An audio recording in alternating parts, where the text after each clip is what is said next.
汇集天下大事，聚焦华人热点。西雅图中文电台网络电视。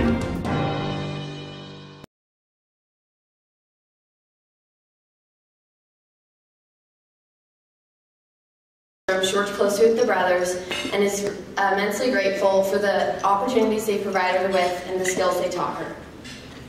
The three Nordstrom brothers, representing the fourth generation of the business, all began their careers as teens working in sales and the Nordstrom stockroom. After graduating from the University of Washington, Blake and Pete and Eric worked their way up in the company. Blake Nordstrom served as co-president of Nordstrom and a member of the company's board of directors until his passing in January 2019. From 2000 to 2014, Eric was president of full-line stores and directly supported Nordstrom.com. In his current role, he supports the company's full-line businesses, finance, technology, supply chain, and strategy.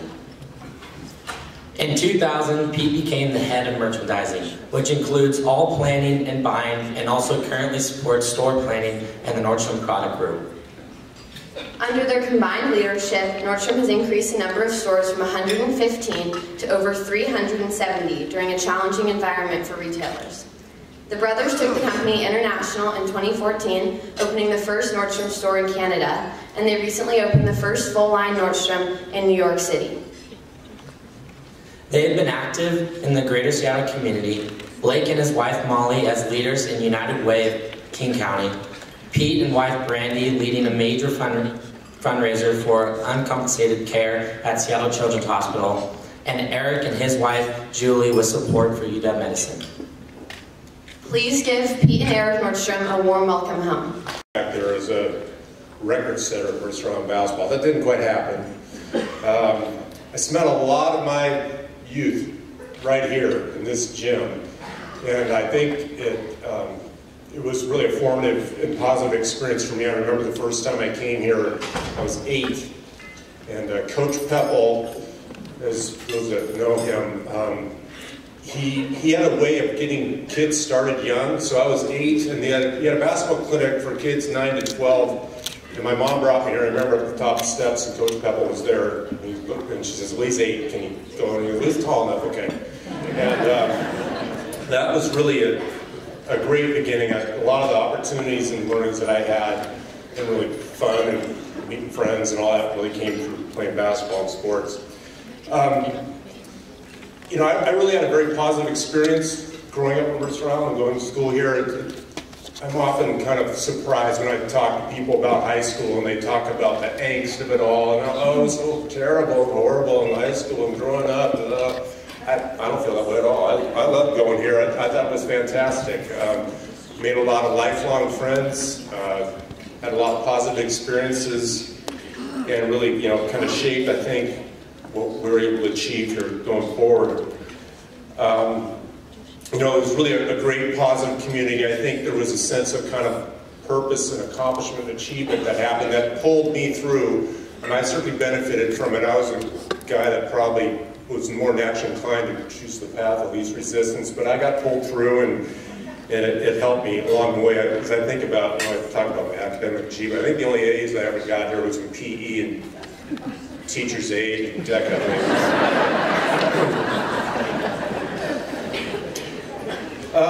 Lastly, I'd just like to say that you know, I'm super appreciative of my parents. My dad's here, and you know, I don't know exactly why they chose Mercer Island, but it all worked out great for us, and it's no coincidence that, you know, I live here now and raising my kids who are back there making shed, and it's really great, I think, to be part of this community again, and really proud of that. But probably what I'm most proud, proud of, is being able to be recognized by my brothers, Blake and Eric.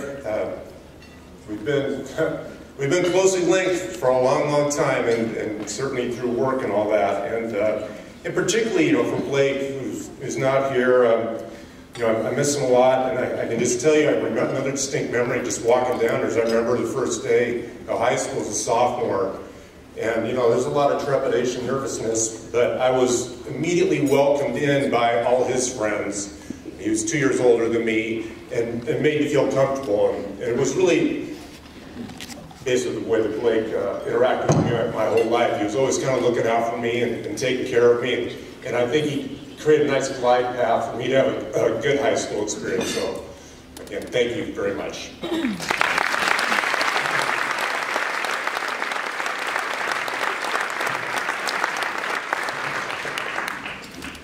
Yeah, that's good. Thank you.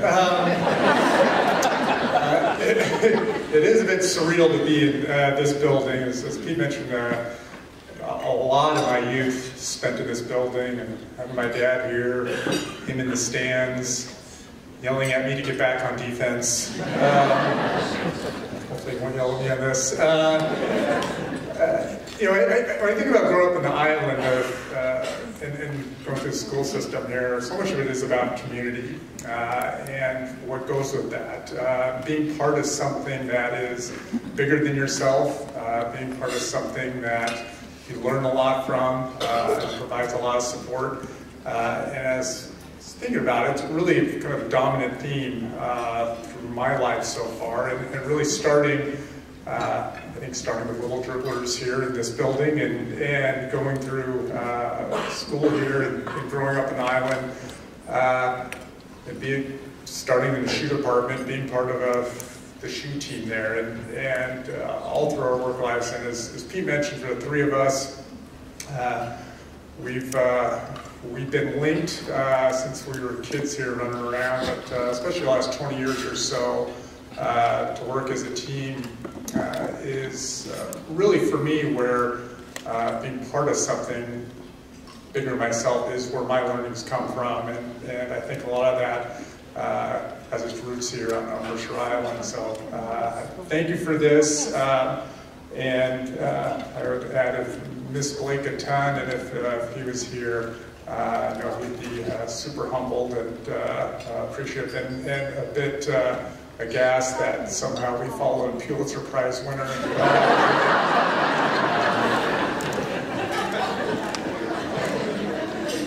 We were never, ever even the top shoe salesman in our department. And lastly, I'd just like to thank you all for being here and your support of Mercer Schools. Thank you. Their academic journeys.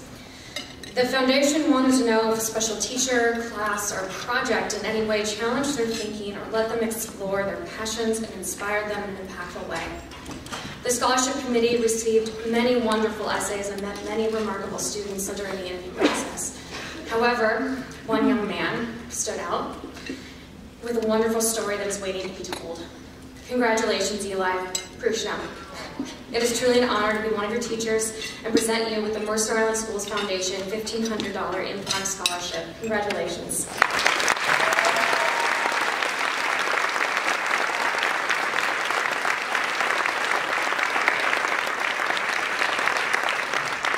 As you walk in front of a room full of your peers and lead.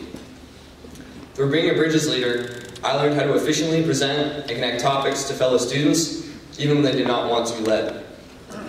Bridges may get mixed reviews from students and teachers, but for me, it has been one of the most formative programs that I've had the opportunity to join.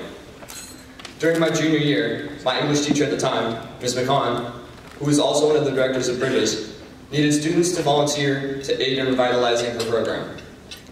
After listening to her vision, I reluctantly applied, somewhat nervous about what to expect. As a Bridges leader, once a week, I gave presentations and led other students in activities. These lessons ranged from mindfulness and mental health to building a community and creating posters for our classroom. Soon I realized that I had made the right decision. I genuinely enjoyed presenting and engaging fellow students, which inspired me to make the decision that in my future career, I want to work with people. As an extrovert, presentations and oral assignments have always come naturally to me. But leading your peers is an extra step that takes some courage. You must be willing to have your peers judge you and your leadership abilities. Being a leader means stepping outside of your comfort zone to help others. And believe me, there were plenty of times I was outside of my comfort zone. Bridges allowed me to experience leadership through a different lens inside the classroom and become teacher for the day. It is difficult as an 18-year-old with such little life experience to know what I want to study and ultimately do with my life. However, by joining the Bridges team, I found that I want to work with people in my future.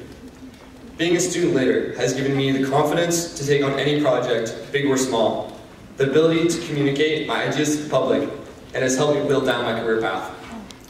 The Bridges experience has given me faith in my leadership skills and confidence needed for my journey through college and beyond.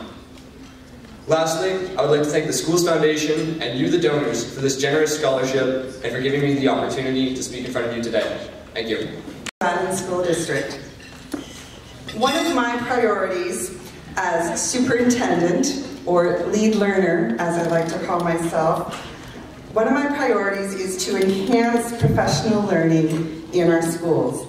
Learning that is student-centered, focused on the whole child, collaborative, and utilizes best practices in support of quality teaching and learning for all students. As you will see in this video, produced by Tim Hamp and our foundation, our growing team of instructional coaches is making a difference for our teachers and for our students as we create the magic of lifelong learning. Enjoy. Growth. What does that success look like? What's the criteria for that success?